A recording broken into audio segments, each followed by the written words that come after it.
Некогаш много млада живеел еден благороден човек, кој имал жена и ќерка. Кога жената забележала дека ѝ се наближува крајот од животот, ја викнала ќерката, ја гушнала и ни рекла: „Мила моја дете, ако секогаш бидеш добра и честна, постојано ќе бидам со тебе.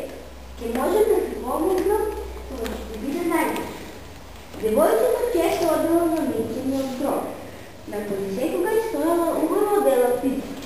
По неколку години таткото долго добил нова жена, строга и завидна. Таа жена имала две ќерки, кои биле убави, но имале срце како и нивната мајка. Од првата ќерка на нивниот нов татко тие направиле слугинка. Морала да работи од утро до мрак, а спиела покрај огништето во пепелта.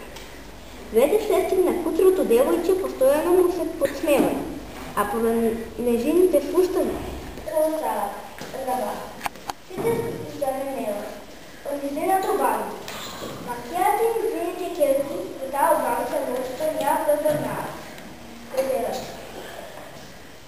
Сончат, синот на крајот бил толку подушевен од убавината ведеашка, речела вече се друга не сака да каже.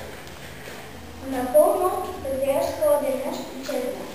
Качела на полнок, българите вратила дома. Ја пробајка да се черната облека, а ја облека на својата мамка на облека резна на ски.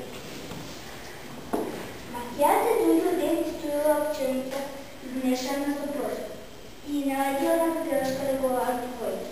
На пеперашка после и помагала коња да го лази. Прозора ја даваше вода.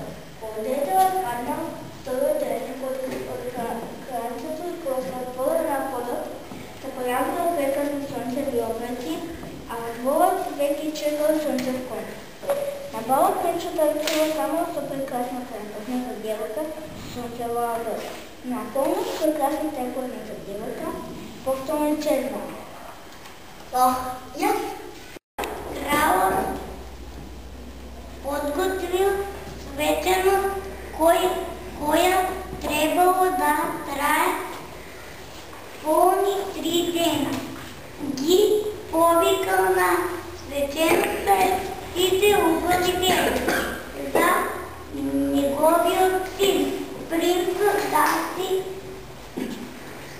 избере невеста без ќерка на маѓата кој бире валка од пепелта, ја нарече Пепелешка.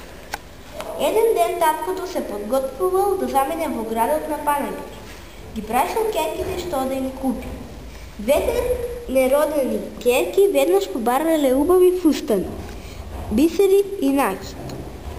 Пепелешка била скромна, па на татко и му рекла да го скине првото гранче кое на враќање ќе му удри по шешето.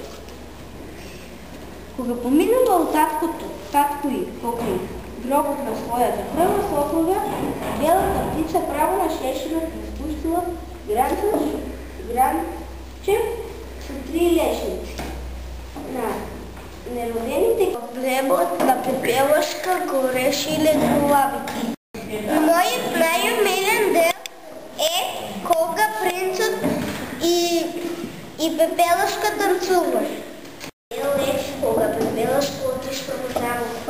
Дел приказната е Пепелешка и принцот се ожени. Кога Пепелешка се ожени